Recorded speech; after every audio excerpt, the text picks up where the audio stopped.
here and close the studio door. And let's see here.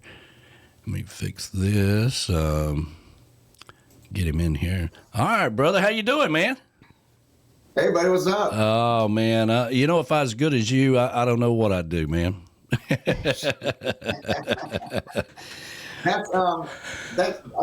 That's opinions to be desired. Hey, Heather, how you doing, love? Hey.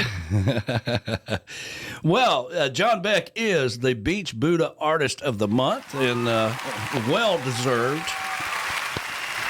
I don't know if you caught my analogy in the pre-video for the show. He did. But I'm like, Open up a can of worms. It's true. All right, listen. If it was a female going to the dance, right? Well, I want to go with Bobby or Rick or somebody. Well, I guess I can always go with Joe or John. I guess I'll go with John then. He's always available. I mean, what the hell? You are a steel pan master. You're well deserved, and you're damn good at what you do. I try my best to tune in every time you're live at some event or something like that. I always try to pop in and say hi for a few minutes or something. But, man, I think it's well-deserved you finally get recognized for something, for God's sakes. Well, hell, I couldn't even win Shun Music Award last year. That's bad. That's bad when you don't have a statue of nuts. I couldn't even get a Sack and Nuts Award. I mean, come on. Oh, come on, man. I'll see. I know the people that do that. I'll see what we can do. How about that? Yeah, okay. Put your name in the hat, man. But how's things going, man? Oh, man. Well, COVID's over. Things are back in full swing. Yep. I'm killing myself. I mean, I don't like to do it. It's very brutal. I mean, most musicians like to do 1 gig a day because you get a lot of energy to put out. A lot of work. Right. Read your crowd. What songs do I use? Don't play too loud. Don't offend anybody. Don't say the wrong things. A lot of stuff goes on. And usually, you get 1 gig. You work 4 or 5 gigs a week. Things are good. I'm working 3 on Friday alone. Oh, man. That's a lot. Brutal. And I'm out in the heat. So Fridays, and the problem is you don't ever want to tell when you have a manager from a resort say, hey, can you play on Fridays? You don't want to tell them no because they'll go to somebody else. They won't call you again. Right. So I play at one resort that I've been playing with for the last 5 years. So I played 11 to 2. Yeah. And I go over to another resort, which handpicked me and approached me and asked me to play for them. So I play for them at their lobby from 4 to 7. And then I run over and play at Bahama Breeze from 9 to midnight. Now, whew, that's a lot. This month, actually in July, it's 13 years I've been playing pants now. Wow. Well, congratulations on that, man. That's fantastic. Yeah. It'll be 14 years with Bahama Breeze in October. So you don't ever want to tell Bahama Breeze now. Yeah. So all of a sudden they call me around and I do doubles on Saturdays, 1 on Sunday, 1 on Monday. So I get all my work in, in the first part of the week or at the end of the week. And my day off, I'm flat out worn out. I don't want to do anything. I just want to sit around the house and try to figure out how to recoup. I hear you, man. I hear you. Well, God is good. I mean, I'm blessed. I mean, I don't know how many other trop rock musicians are doing 7 gigs a week. So I'm very fortunate. Well, yeah, a lot of them are, playing a big gig on Friday or Saturday, and then they're traveling somewhere else to do another one the following weekend, just kind of doing that, but yeah, that's a lot of gigs. It reminds me a lot of, Danny Hoy and Key West Chris. They play down there every day, sometimes twice a day down there, and that's a lot of work, man. It kind of wears you out a little bit. Now, good things about them is at least they're inside, in an air conditioned environment. Yeah. I'm at the pool side all the time, working right there on the pool deck. Yeah. Hopefully you've got a tent or an umbrella or something. Yeah, I carry a 10-foot pop-up with me everywhere and put it up. Okay. But you're talking about, the stepchild, I guess, is what I am, the stepchild of a trop rock. So, it was kind of my fault, I guess. Things were going really, really good, and I was, on my way climbing up. And then we were at an event, which I won't mention. Mm-hmm. And the event organizer, who I won't mention, was handing out credentials to everybody. And, I'm playing with Bill up on stage, and we're going to be playing later, and we're actually, the Alcoholics will be playing. Well, Bill gets a credential, and I don't get a credential. Oh. I'm like, well, where's my credential? And the person looked at me, well, you're just part of the band. Yeah, you're just playing steel pans, man. You don't really count. And I said, well, if I was that other John, I bet he'd get credentials. It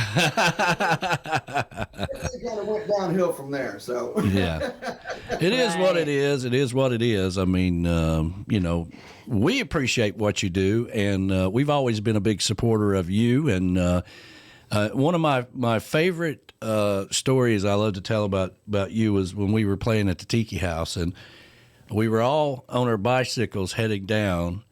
And you were pulling your steel pan on a trailer behind your bicycle, and or maybe we were in a car. I can't remember what it was, but we were all headed down to the Tiki House, and we were kind of racing. You had your little trailer, yeah. Oh, that was awesome. I designed that on purpose for Key West because golf cart. That's right. We were in a golf cart. Yeah. Yeah, you're in the golf cart. Your dog come by yelling at me, and we're like, "Shut up! We're headed that way now." I get there, I'm all. You got your drink in your hand, and you're being shuttled around, and I'm sweaty down the mess from pedaling my bike all over the place.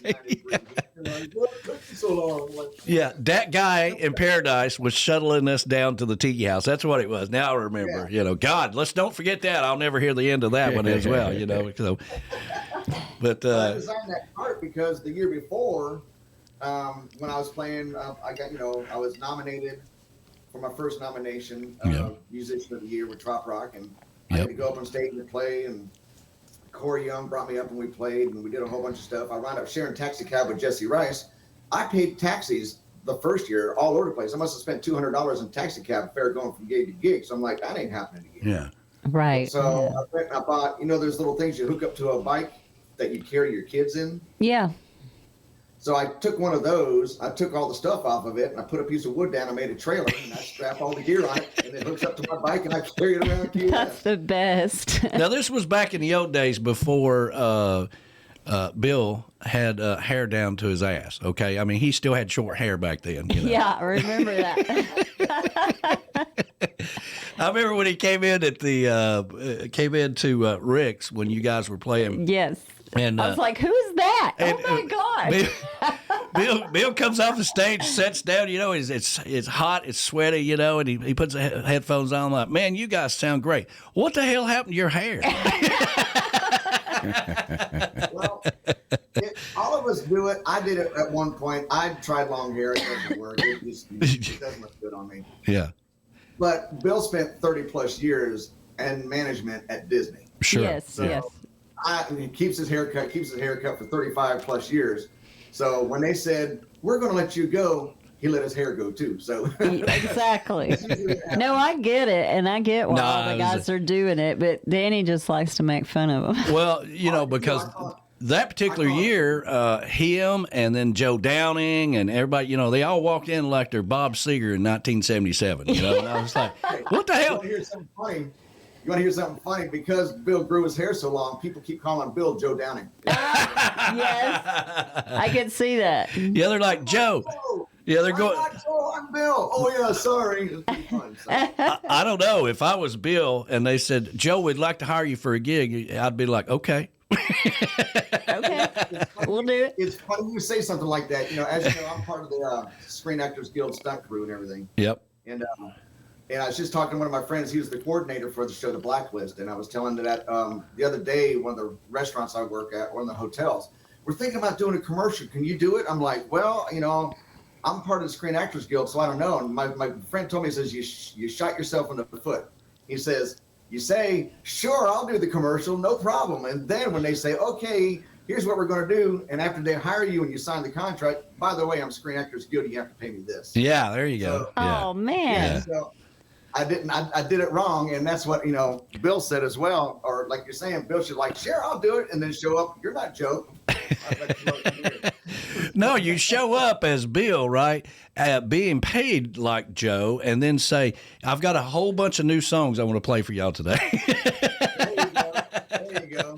And I put steel drums on my songs now. Check them out. So yeah, there you go. That's awesome. Yeah. That's pretty cool, man. But Yeah. So, are you coming back down to Key West? What's the deal with you this year? Everybody's kind of up in the air on different things.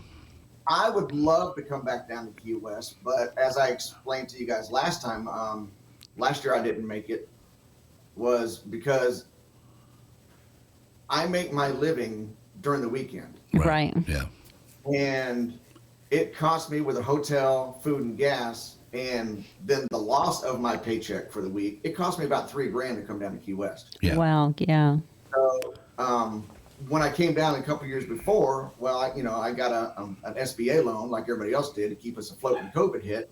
So I used the SBA loan to travel and then wrote it off on taxes. And if they audit me, it's a promotional travel expense. Sure. I can do that. But the money's getting low, so we're kind of holding on to it. So it cost me about $3,000. So unfortunately, I probably won't be there because you guys are already staying at Beam and Michelle's. So that's right. I have to work. That's right. We have the reserve room, and we have to have the golf cart pick us up and all this stuff. I mean, listen, we're kind of celebrities down there. You know what I'm saying? It's Shangri-La down there too, man. They said that bathroom that they have is as big as a living room. I love the bathroom. It's the best. And he's got a new shower around on the outside too. I don't know if you saw that when you were down there. It's outside. I meant to use it last year, but I never had time. Yeah. Everybody was up and moving. Yeah. It would be nice to see Heather using it, but I don't really want to see you out. Yeah, I'm out there with the lizards and everything. It's not a good thing. But John, I think maybe 5 years ago it would have been nice. I don't think so anymore. I'm getting older. I'm just a guy. He's just a guy, man. Right. Yeah. So, brother, how are the worms? The worms are doing fantastic. They are. I was just looking at them this morning, and they were just hopping around and going over this food that I gave them, and they're having a great time. So they're really healthy and doing well now. Danny, you're lucky I didn't show up at your party because I probably would have taken a couple and put them in your bed at the end of the night. I wouldn't have known anything about it. I mean, I don't even remember eating ice cream that apparently I had a lot of. So I mean, it was one of those things. But the worms, it's funny that the worms, we go on YouTube a lot and we're looking at this particular, what's it called? A sub pod. And, and now every time I sit down in my office or something upstairs and it pops up, something about worms or whatever. And then I'll start watching the damn thing. I'm like, hey, did you know this about the sub pod? And then later I'm like, what the hell am I doing? I sucked him into it. Yeah. That's funny because I know you always comment, oh, hell, John mentioned worms. Oh, yeah. Well, the worms like to kill us this year. Killed me anyway. I mean, they were out there working on it. We got this whole new shade garden thing. And then, I've always had this saying, if it's going to be, it's up to me, right? And if that was going to happen where it is exactly right now, I had to get involved because I watched them do it, and it just wasn't working. We killed 2,000 worms. Heather, the worm slayer. It wasn't my fault. It was the massive rains, and they flooded, and they all drowned, John. Yeah. And so then I had to get 2,000 more, but then Danny had to build it above ground and make a big box around the box. Yeah. And so, but now they're happy. Yeah. It's been an ordeal. Drinking too much at your party if you walked out and saw one of them on a floaty sipping on a drink. We had a great party, man. You got to come down sometime. I know you're doing all these gigs, but listen, if you're doing that many gigs, you need a vacation too. So, I do. And I was, like I told you on the phone, I was really mad because I had talked to my wife and my friend Eric. You guys met my friend Eric May a while back. Yeah. He always comes out to Keys with us.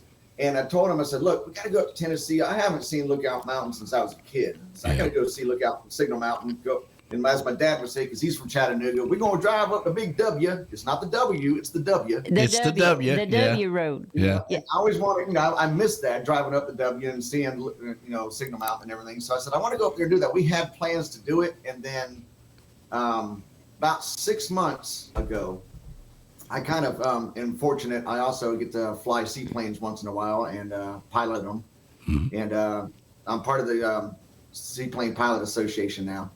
And they hire me to play their events. Well, 6 months ago, we had talked about doing that for you, and I wasn't paying attention. they call me up. Hey man, we want to hire you for our big party. We fly into the lake. We sit on the sandbar. We have a big party, and there's all sorts of seaplanes and everything. And how much you pay? And I gave them an outrageous price. And they're like, sold. I'm like, crap. It's one of those things.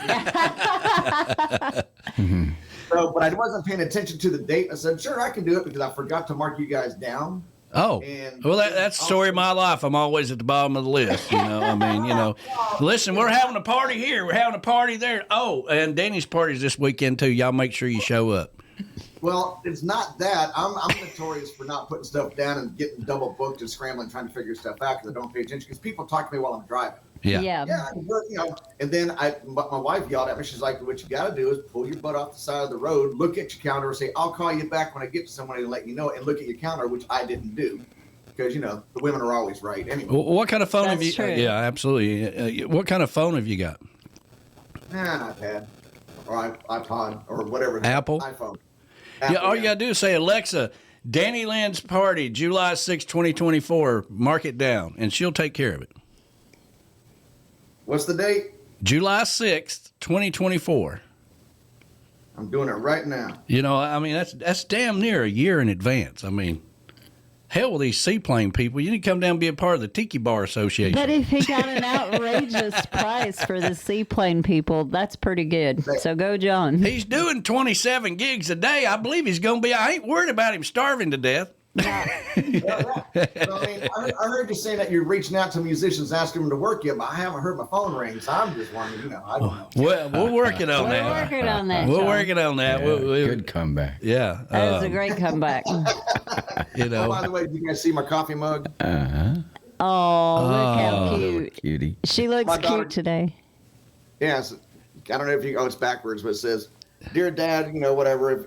If you had a different dad, I'd bite him and love you. So anyway, That's awesome. my daughter got this for me for Father's Day. So That's but, cool.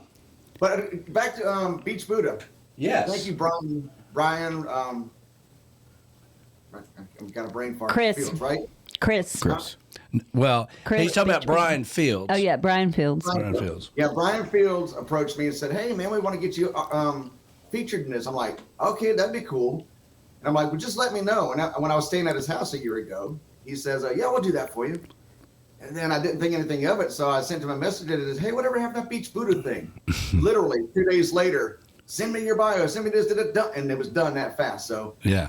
that was nice. Then you had told me that I was on the list, and then Chris he said, "Yeah, we talked about you once before, so it's kind of neat to come back in and do this." Yeah, absolutely.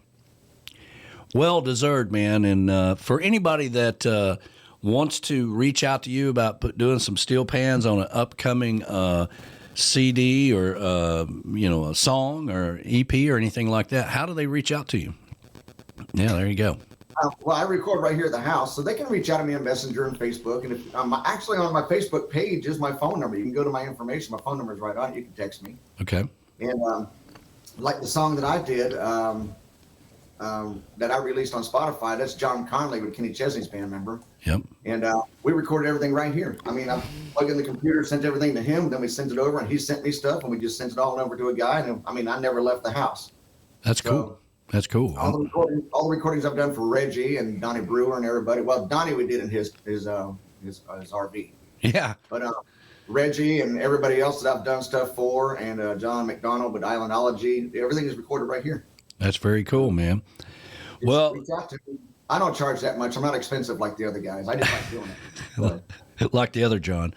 I didn't say that. No, you didn't say that. You didn't say that. I'll go back and cut that part out. But anyway. Well,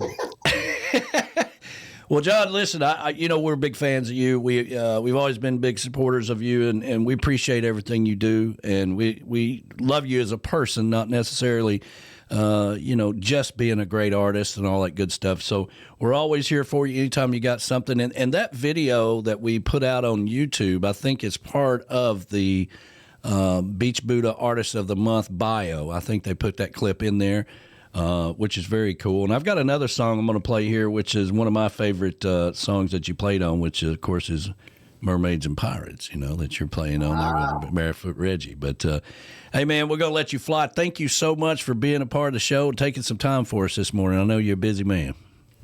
Well, I appreciate you guys, and thank you, Beach Buddah Coffee, for allowing me to be Artist of the Month. It's a privilege.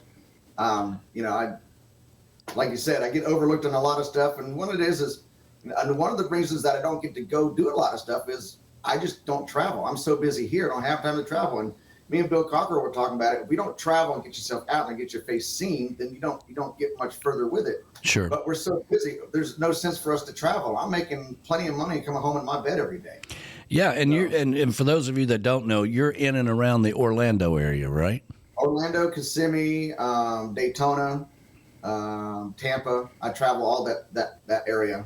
Okay. And so yeah, I mean, and it's nothing against trop rock at all. I mean, if you're not out there, people don't see you, they don't hire you. It is what it is. That's right. So, I mean, I'm fortunate to be a part of it, and I'm fortunate and blessed to be, friends with you guys and be a part of it, and to be on your stage and do what I do. And I'm very, very thankful and grateful. And one thing I have learned is be humble, because there's always somebody out there ready to take your spot. So I just thankful for what I have and glad to be there. So I appreciate you guys very much.